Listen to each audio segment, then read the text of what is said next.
podcast and your guest or your co-host or something, he says something, and you know this is about to go viral. Is that good news for you or bad news for your phone? Like Kirby may call you and get upset. I'm talking about specifically the Trevor Etienne clip recently. Sometimes it's bad news. Yeah, so some things are said that we're like, okay, that needs to be taken out. But I guess that was something that we didn't catch right away. So it ended up going big, but I don't think it got too big as some of the other stuff has that should have probably been taken out. But it is what it is. Tate, I was just wondering, does Carson let you eat in his Lamborghini? And how many guys have kind of riding it so far? You know, Carson's been a huge car guy. I've lived with him for a while now, and I think that's cool for him to finally live out that dream of his. But he could eat it, though. I don't think he'd let me do that. Tate, you guys got a lot of freshman offensive linemen coming in. Just what are your early impressions of this group and their potential down the road? I think, like usual, it's a really good group. A lot of potential in that group. I think with this, some of these guys will be too. Some of these guys will even be able to help us this year. They've came in and done a really good job. I promise we're going to get off the Lambo here in a minute, but I'm just curious. Obviously, you guys are very close and have lived together and everything. So, can you share a little bit of when that came down? Like when you found out that did he just pull in the driveway in a Lambo, or were you with him when he went and picked it out? And kind of how did that land on? Oh, I think he let me know he was going to do it, and I was like, it's awesome because, like I said, that's always been a dream of his. He's been a huge car guy, so getting to see him do that's pretty cool. Yeah, you're a guy that's started on a national championship team. You won 2 in your time here, started multiple years. Why did you elect to come back for this extra season? And is there anything that sort of motivated you, pushed you to say, I want to end this on better terms than you did last season? Yeah, definitely. I think there was a bad taste in my mouth after last year, and of course there's things I want to accomplish by myself that I want to see this team accomplish. So both those things had a big reason why I came back. You mentioned Trevor earlier. Just what does he add to this team, and what have your first impressions of him been so far? He's meshed really well with everybody. He came in, he's a good personality, so he's really gotten along with everybody. We've really brought him into our family, and looking forward to see what he can do this spring. Yeah, Tate, obviously Cedric moved on to the NFL this past offseason. What all was he taking care of in terms of just at the line of scrimmage, where y'all are going, Mike IDs, pass protection, stuff like that? How much was in control of Cedric's, and how much are you kind of trying to step in and assert yourself in that? In game, pretty much every call unless Carson decided to step in and change something. And I think Jared coming up is ready for that job, and he's done a really good job so far. And just the leadership in the offensive line room of the team, and I'm trying to step into some of those roles, try to pick up where he left off. But it's a great leader that left, so it's hard to replace. But I think we have a couple guys doing a really good job stepping up and trying to take that role over. Being so close with Carson, what's impressed you the most about his development over the years? Kind of just his work ethic and being able to stick it through from when things haven't been going the best way for him. You have to respect that. Obviously, things haven't gone to his plan until last year, but just seeing him stick through that, keep his head down, and keep grinding has been a great way for him to gain respect. Tate, when Carson was in here, he talked a little bit about his leadership this offseason. Have you noticed anything different in terms of his leadership and what he's been willing to do during the offseason? For sure. He's definitely one of those guys trying to step up right now and try to fill that leadership role. He's done a really good job going out and throwing with receivers and stuff like that, kind of just taking control of the offense. Right here. I know that obviously you get to play with Truss again this year, and especially possibly with him at right tackle, a guy that you've been playing with for years. First of all, I know both of you guys kind of announced you're coming back at the same time. Was that a planned thing? And then at the same time, what does it mean to get to play with him for another year? It wasn't planned us announcing it at the same time. It just kind of happened that way, but it's exciting for me. That's one of my best friends. And we've gotten really close and really meshed together playing next to each other. So coming back to play next to somebody that I'm really familiar with playing next to is really exciting for me.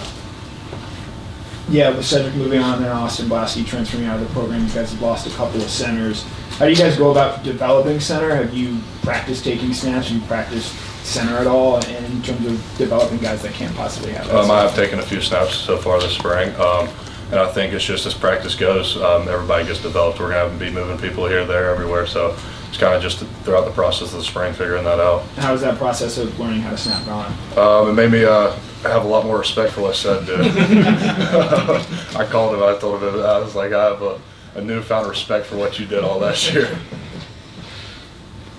Tate, you guys' offensive line was obviously one of the best in the country last season, but I know Coach Bobo was talking about against Alabama short yardage situations. Do you put things like out there as a motivator for yourself, one, and then two, this Joe Moore Award has been out there a while. Is that a big piece of the resume you'd like to lead with? Yes, definitely. I think the Joe Moore Award is something that everybody in our offensive line room wants to accomplish, and we've fallen short 2 years in a row, 3 years in a row. So that's definitely on the back of our minds every day when we go out and practice. And there's definitely certain motivation from last year that we carry over to this year, wanting to be better in certain areas. Speaking of centers, what have your impressions been of Jared Wilson and his potential? He's a freak athlete. He's really done a good job of starting to take control up front and being loud with his mic calls and stuff like that. So he's really done a good job of stepping into that role. Yeah, Tate, you obviously played with Warren Erickson, and now he's back as a coach. I guess, what was Warren Erickson the player like, and what is Warren Erickson the coach like now? Warren as a player was a great leader. Even though he wasn't in the role that he wanted to be in his last 2 years playing, or his last year playing, he was a tremendous leader, always on the sideline picking people up. Even in practice, if somebody wasn't having a bad day, he was right there, the first one to pick them up, and I think he's the same way now. You see that carrying over into his coaching. He's always there to help somebody. He's really done a good job helping these freshmen. Tate, you called Jared Wilson a freak athlete.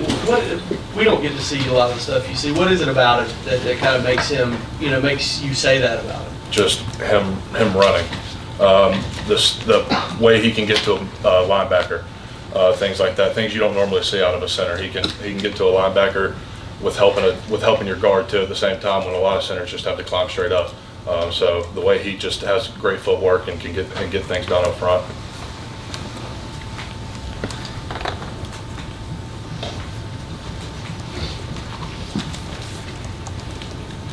You've been here a while now. Are there moments that you feel like the old guy, and when you get in the room with some of those freshmen? Oh yeah. When they first come in and tell me they're 17 years old and I'm about to turn 23, yeah, it makes me feel kind of old. But and kind of just seeing how freshman classes have grown over the years, and being here for so long and seeing that, and just knowing that I was that guy so long ago, it's definitely kind of weird sometimes.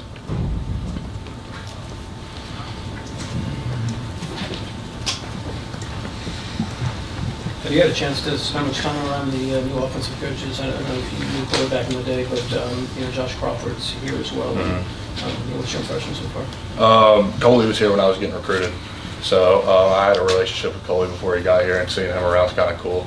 I haven't really gotten to know Coach Crawford yet, but I think as spring goes on and we start practicing and meeting more, I think that'll come.